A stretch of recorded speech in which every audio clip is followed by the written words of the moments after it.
ఆంధ్రప్రదేశ్ ముఖ్యమంత్రి జగన్మోహన్ రెడ్డిపై ఏప్రిల్ 13న జరిగిన గులకరాయి దాడికి సంబంధించి వేముల సతీష్ని ఏప్రిల్ 18న అరెస్ట్ చేయడం జరిగింది. ఈ అరెస్ట్కి సంబంధించి ఇప్పుడే బెయిల్ కూడా మంజూరు అయ్యి జైలు నుంచి రిలీజ్ అయినటువంటి పరిస్థితి ఉంది. అయితే వేముల సతీష్ మనతో పాటు ఉన్నారు.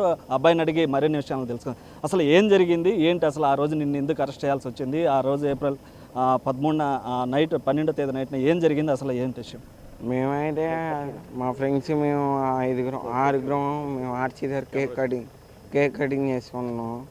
అయితే ఇంకా మా ఫ్రెండ్స్ బాంబులు పేల్చి సర్దానికి పోలీసులు ఆరుగురు వచ్చి వెళ్ళిపోండ్రు అని అరిసేపాటికి మేము వెళ్ళిపోయాం సార్.